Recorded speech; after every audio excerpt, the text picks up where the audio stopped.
tanker britannique anglais européen américain fa la ñuy dem Iran jaay leen pétrole. Iran dafa miné zone yu bëri créé benn couloir fi nga xamante ne foofu lay navire yi di jaar Iran moo xam yoon wi moo xam fan la miné xam fan la def mini. léegi au delà que américains yi jaar wala gars yi jaar directement ci détroit d'Ormuz Iran dafa créé beneen détroit bu ndaw à côté de détroit d'Ormuz foofu lay gars yi di jaar pour éviter de toucher les mines iraniennes. Les Américains ont demandé ca Islamabad ndax Iran mën nañ dindi sa mine yi Iran ne leen da ngeen naa bëgg a dindi mine yi américains ne waaw Iran ne dem leen dindi ci mine yi bu ngeen xamee fu mine yi nekk rek mën ngeen naa dem dindi. Les Américains ont demandé Iran plus de 8 heures de temps 9 heures de temps ndax mën nañ ànd ak yow dindi mine yi Iran ne déedéet yéen comme que am ngeen technologie am ngeen ay sous-marins am ngeen ay navires am ngeen ay moyens je vous suggère ngeen dem dindal seen bopp yéen mine yi. Américains yi ne déedéet ñun duñ ko def lii mooy waxtaan bi amoon ca Islamabad. Les Iraniens ont demandé les Américains ca Islamabad ana seen technologie ana seen puissance ana seen sous-marins yi ana seen xam-xam yi ana seen marine yi comme que vous voulez déminer détroit d'Ormuz vous n'allez qu'à aller déminer détroit d'Ormuz. Les Américains ont demandé Iran ca Islamabad dañoo bëgg a ànd ak yéen ñu ànd ci détroit d'Ormuz dindi mine yi Iran ni du ma ànd ak yéen fenn du ma coopérer ak américain du ma mës a coopérer ak hello xawar yu wasyonem pare naa ci américain man Iran du ma coopérer ak yow parce que ay fenkat ngeen lu ngeen respecté ay accord lu ngeen ay nitu dëgg lu ngeen wax tey suba ngeen weddi ko lii la waa Iran wax J. Vance dafa mer ba futti Witkoff jotul wax dafa mer iranien yi Kushner moom mooy goro ki nga xamante ne Donald Trump moom moo gën a mer ñëpp parce que gars yi dañoo xas waa iranien yi tegal leen ay conditions yoo xamante ne loolu moo tax bi gars yi delloo Trump ne lii daal amatul ay négociation nu golo xam bootee doomam léegi man eau internationale dama koy tëj damay tëj les eaux internationales dans le golfe d'Oman waa Chine ak waa Iran waa Chine ak waa Russie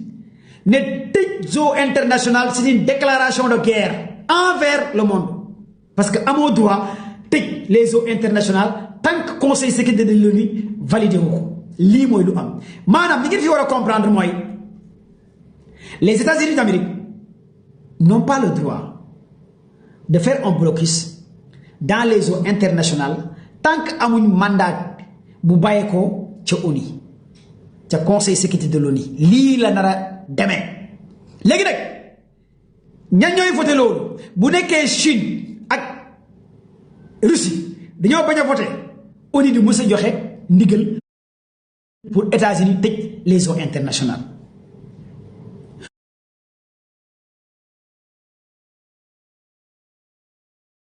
kon bu nekkee États-Unis et contre la Russie lii ngeen war a xam te la Chine et la Russie ay puissance nucléaire lañ te la Russie mooy premier pays bu gën a am ay ogives nucléaires teg ci États-Unis la Russie détient plus de 6000 ogives nucléaires les Américains sont en deuxième position kon lii foog ngeen xam ko d'abord les pays qui détiennent les ogives nucléaires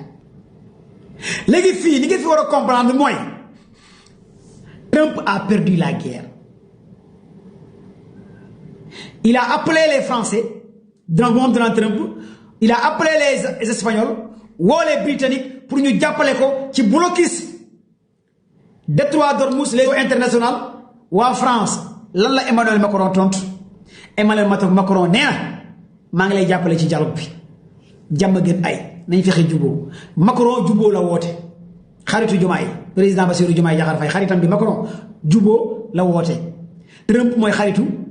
Sonko ku Sénégal ku nekk dafa am xarit waaw wala du noonu président Diomaye Macron mooy xaritam Ousmane Sonko xaritam mooy Trump fii ku nekk dafa am xarit parce que lu tax ma wax leen ko dina leen jaaxal nag xam ngeen Trump dafa bëgg ku ko ñemee Trump ak nekk giir yi man j'aime bien Donald Trump ku koy dal di ko wax dëgg moom la gën a respecté est-ce que xam ngeen loolu Donald Trump ku koy wax dëgg moom la gën a respecté technique boo koy wax dëgg da lay respecté parce que moom dafa guerrier la en fait dafa bëgg guerrier quoi comme Sonko waaye Trump ñooñu lay wër Trump bëggul ku ko ragal de non moom ne koy ñemee moo xam ne yow góor yàlla nga moom loolu lay wër. C'est hyper important pour ngeen xam loolu. léegi fii nag tey communiqué bi waa Chine envoyé américains yi mooy dañoo leen xamal ne xanaa seen président bi Trump s'il ne va pas à l'école xëy rek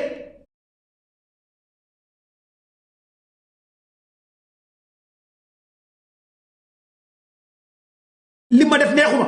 yow yaa doon xeex ak Iran yaa tooj Iran. waa Chine ne yow États-Unis yow Israël yaa tooj Iran bi nga xamee ne mënuloo dara Iran loo koy tooñee. yow yaa waxoon di ngay dem détroit d'Ormuz yow États-Unis yow yaa waxoon di nga pour débloquer détroit d'Ormuz di nga éliminer waa Iran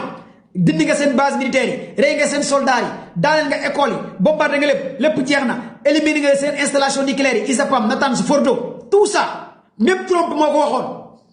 kon Trump moomu tey moo mer bokku golo gi ñëw ne léegi kenn du jàll ku fay fële boo ñëwee fii doo jàll. waa Russie ni Trump dangay nelaw Poutine ni Trump yow dangay nelaw mais dinaa la faj. attention Dimitri Medvedev ne Trump ñun Russie ñoo lay faj yow États-Unis. moo tax ma ne leen l'heure est très grave bés boo laalee suñu benn bateau pétrolier russe nga taal ko di nga ko rëccu di nga xam ne tuddoo Trump lii moo tax ma ne leen l'heure est très grave ci fan yi ñu jëm. ñu ne leen bés bu États-Unis taalee benn bateau russe je répète bés bu États-Unis taalee benn bateau russe boo xamante ne ay sous-marins ñoo ko escorté xam nga lu tax mbir mi yéeme les navires tankers russes ont été escortés par des sous-marins Sedon russes et des avions Mi-18 russes. américains yi ñemewuñ taal li nga xamante ne mooy navire tanker russi. Trump day def lu may doxul day soom nii rek day bëlde comme ni koy am soldats yi waxee day bëlde mais Trump juróom-ñaari xelam xalaatul mu taal navire russe. Trump nag nee na ku jege taal leen ko lii la joxe ndigal marine nationale bi tey Trump nee na léegi ku fi jege rek taal leen. lii moo tax sénateur américain bi un ancien directeur de la CIA John Brennan mu ne Trump dafa dof il est devenu fou. moo tax John Brennan un ancien directeur de la CIA nee na Trump dañ ko war a destituer dañ ko war a wàccee parce que lii muy def ni mooy dafa bëgg a dugal États-Unis ci guerre parce que lii jëfu dof la parce que tey bu taalee benn bateau russe wala taal benn bateau Iran waa Russie am nañ 62 de te seen Russie moo am 62 c'est 62 en 2 secondes quelques minutes dina écraser Washington New York Pennsylvanie Dimitri États-Unis da koy ranger ay état 72 bu Russie bu Poutine yoon en quelques fractions de minutes New York day disparaître Los Angeles doo ko déggati Washington doo ko déggati là je parle en connaissance de cause les missiles 72 ngaa moom je vous parle 72 moom en quelques fractions de secondes du ngeen déggati New York ci États-Unis du ngeen déggati nangam dañuy disparaître ci planète kon Poutine kenn du ko laal parce que moo ëpp ay ogive nucléaire États-Unis topp ci américains yi nag dofuñ parce que Poutine mu ngi dëbb daaxe Ukraine te Trump ñemewul dugg Poutine mu ngi dëbb daaxe Ukraine kon Trump américains yi xam nañ ne que en âme et conscient que Poutine kenn du ko laal yëfu Poutine kenn du ko laal xaju Poutine kenn du ko laal mbindaanu Poutine sax kenn du ko laal laa Poutine mbindaanam sax kenn du ko laal wa kii Dimitri Medvedev nag ak Peskov ñoom li ñu xamal américains yi su ngeen nekkul ay nit ñun Russie nañ leen def ay nit les heures qui viennent lii mooy déclaration bi bàyyi ko ci Russie waa Russie nee nañ États-Unis bu nekkee amu leen président dinañ leen utal président fan yii di ñëw loolu lan lay tekki en matière de guerre yéen laay laaj rek waa Russie moom nee nañ États-Unis bu nekkee amu leen président fan yii di ñëw bés bu ngeen laalee suñu navire yi suñu nangam dinañ fexe yéen américains yi da ngeen am président ci heure yii di ñëw moo tax ma ne leen l'heure est très très très grave parce que fu àdduna bi nar a jëm lii moo tax tey Trump signé benn coopération avec Indonésie ngeen déglu mu wax leen coopération bi nga xamante ne Trump signé na ko gars yi partagé leen live bi tapote leen s'il vous plaît tapote leen live bu baax a baax parce que ba léegi ñu ngi signalé live bi jàpp leen ci combat bi de.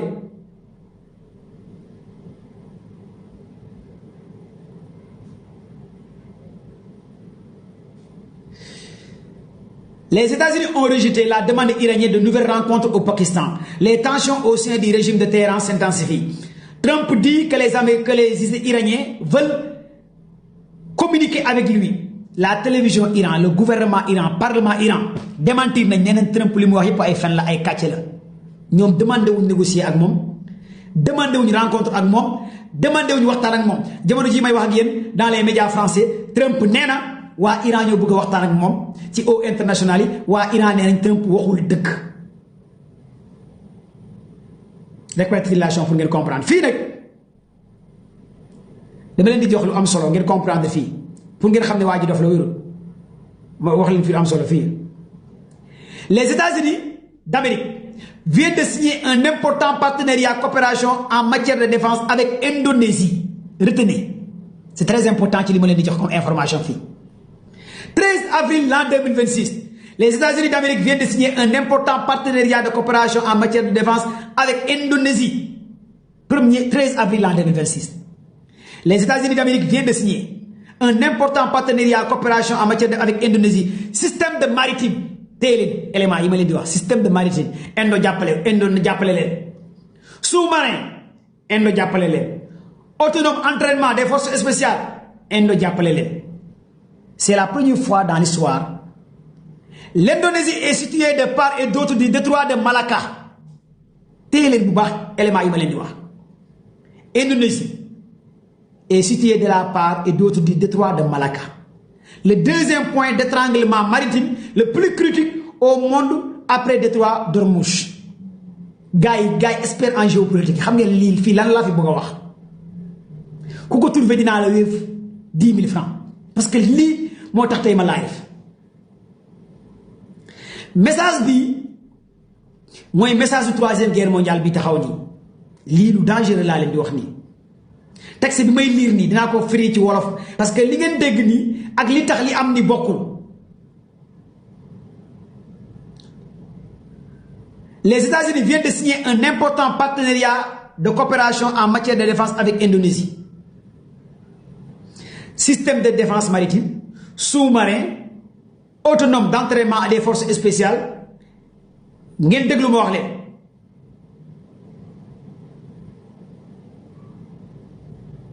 L'Indonésie est située de part et d'autre du détroit de Malacca. Il y a un autre détroit au-delà du détroit d'Ormuz, bu tudd détroit de Malacca. Malacca, ça s'écrit M-A-L-A-C-K. Le détroit de Malacca. À part le détroit d'Ormuz, am na beneen détroit bu tudd détroit de Malacca. Ngeen déglu ma wax leen fii lu am solo. Américains yi tey la ñu signé coopération boobu ak Indonésie. Le deuxième point d'étranglement maritime le plus critique du monde après le détroit d'Ormuz. Fii en conclusion pour ma may leen tuuti ngeen comprendre fu mu bëgg a jëm la Chine comprend exactement ce que cela signifie. La Chine comprend exactement ce que cela signifie, ce partenariat Indonésie dans le détroit de Malacca avec les Américains 13 avril l'an 2026. Ma expliquer leen un peu wala comprendre ngeen affaire bi cas bi ma toj yax bi wala ma toj yax bi ci wolof ngeen comprendre fi li ma bëgg a wax. Partagez le live s'il vous plaît. L'heure est très grave. Dieyla merci. Cadeau cœur vert yi Hollywood c'est fini. waaw ma expliquer leen wala comprendre ngeen xam ngeen Iran am na plus de 20 ports. Iran am na plus de 20 ports di jaay pétrole Iran mais Iran seen pétrole bu ñuy jaay ñaari détroit lay pétrole bi di jaar lu ci ëpp mooy détroit d'Ormuz ak détroit de Malacca yéen comprendre Iran kuy muy jaay pétrole bu nekkee wàllu côté Inde détroit de Malacca lay jaar waa Iran léegi américains yi dañoo daw kari waa Iran ca Mali américains yi ñoo ñàkk jom dëgg américains yi ñoo ñàkk jom sa yow yaa ngi bombardé Iran mënoo ko léegi américains yi dañoo daw kali waa Iran ku gën a ñàkk jom mooy Trump yow ñu gañe la nga ne gañe wuñ la léegi américains yi comme que ñoom ñàkk nañ détroit d'Ormuz guys léegi américains yi dañoo daw kali waa Iran ci détroit de Malacca parce que détroit de Malacca foofu bu fa américains yi signé coopération avec Indonésie dinañ mën a am accès seen navire de guerre yi dans ces eaux nga xam ne que dinañ mën a bloquer les navires Chine maanaam bateau chinois yi dañu leen di mën a bloquer ak yenn navires yi nga xamante ne ànduñu ak yéen seen coopération bi lii la état bi moo tax man leen la Chine comprend parce que Chine dafay jaarale lu bëree ci détroit de Malacca ci wàllu pétrole wàllu gaz wàllu ressource Chine fu dafa fay jaarale détroit de Malacca la tudd détroit de Malacca au-delà de détroit d'Ormuz parce que foofu aussi commerce international bi day jàll léegi nag américains yi lii la ñu soxla comme que ñun américains yi mënuñoo am détroit d'Ormuz ñàkk nañ détroit d'Ormuz léegi nañ taw signé ay coopération avec Indonésie tey la États-Unis signé pour waa Indonésie jàppale leen pour ñoom ñu mën a bloquer les tankers Chine et les tankers russes pour ñu ñoom a xeex ak chinois yi parce que chinois yi mën nañ jaar ci détroit de Malacca parce que au-delà du détroit d'Ormuz même la mer Caspienne Iran am na fa plus de 2 ports autant pour moi mer Caspienne te mer Caspienne Iran dafa frontalier avec les pays temps xam ngeen temps na ma kenn jox benn réew boo xam ne temps la terminé temps ma xool temps yi ak Russie ma xool ndax dégg ngeen géopolitique temps mer Caspienne Iran dafa frontalier avec les pays temps kii nee na Pakistan Aziz ak kan temps Ouzbékistan Kazakhstan Ouzbékistan Pascan Kazakhstan très bien gars das temps voilà yi woy les temps moom laa wooyee les pays temps géopolitique mu neex mu naqari da ngeen di dégg géopolitique mu neex mu naqari da ngeen di wax géopolitique fii ci Sénégal ak géostratégie caaxaan faaxee de commando bàyyi rek voilà j'aime bien je vous kiffe gars yi tapotez partagez léegi foofu Iran dina continuer di jaay pétrole réew yi nga xamante ne temps la jeexalee parce que mer Caspienne surtout dans les silos foofu noonu Israël mënu faa bombarder États-Unis mënu faa bombarder États-Unis mënu faa am accès bay bloqué parce que Russie moo fa tenir ak Iran avec les pays temps te dañu permettre États-Unis di fa buruxlu te transit pétrole bi dina jàll ci les pays temps ak Russie ak Iran lii mooy cas bi nga xamante ne beneen équation bi Iran tegal li nga xamante ne mooy américain yi Iran dina continuer di jaay pétrole dans tous les pays temps Ouzbékistan Pakistan les Balkans et aussi la Russie léegi la Russie dina mën a jël pétrole am di ko jaayee feneen au-delà de détroit d'Ormuz nga xam ne pétrole bi du jaar détroit d'Ormuz dans ce cas là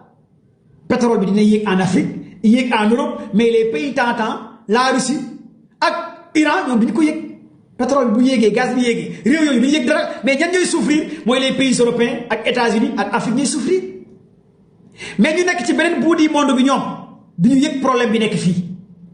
mais ñun ñi nga xamante ni ci réewu kaa lañ nekk Sénégal comme réewu kaa laa ko tuddee les pays de cas les pays yi nga xamante ne fii lay saagakat yi di amee doole fii la ñuy joxe ay ndombo tànk ay médailles saagakat yi réew yooyu ñooy jooy parce que réew yooyu ñoom dañuy focus ci waxoo dëgg xamoo li ma la wax dangay fen dangay nangam réew yooyu après ñooy jooy parce que réewu kaa yi les pays de cas bi nit ñi di jànguñ bi nit ñi di uuti xam-xam uutuñu xam-xam bi nit ñi di investi ci ay scientifique ñoom ñu ngi investi seen politiciens yaa ngi sàcc seen alal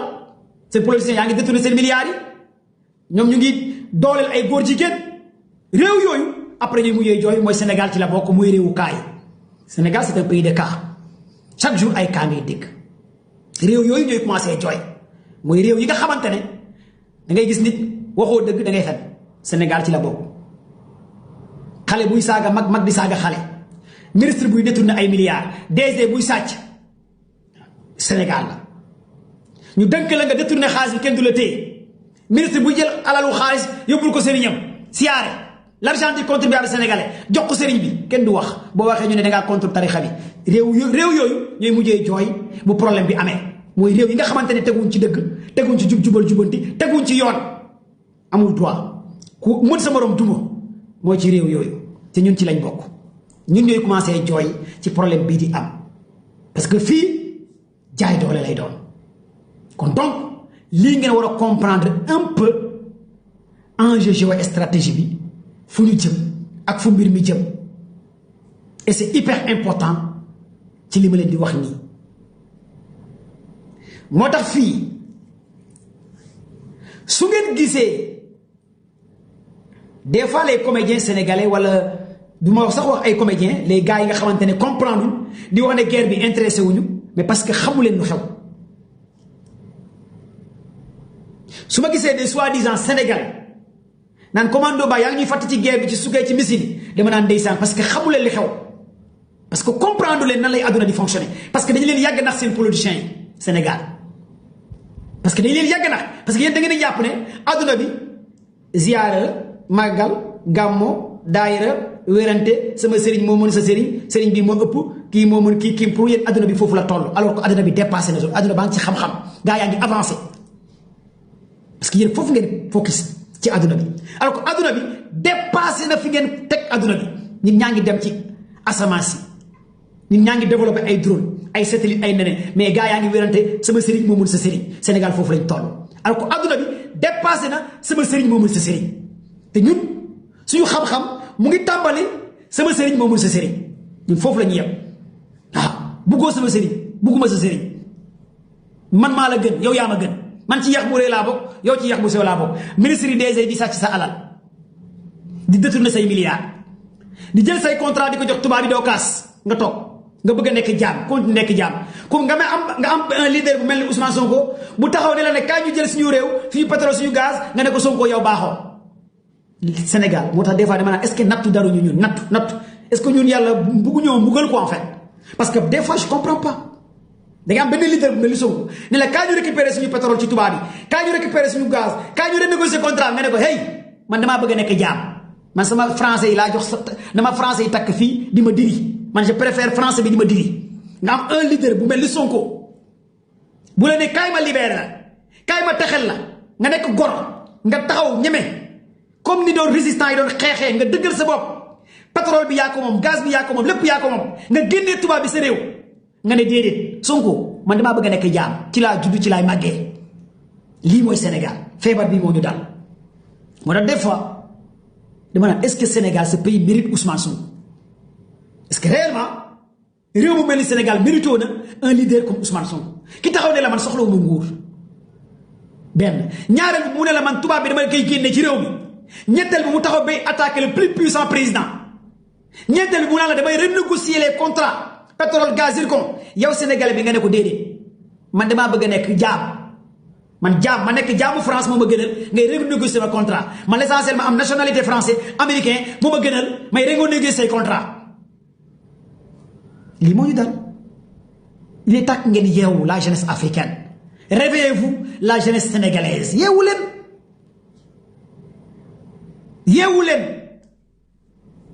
yeewu leen encore de plus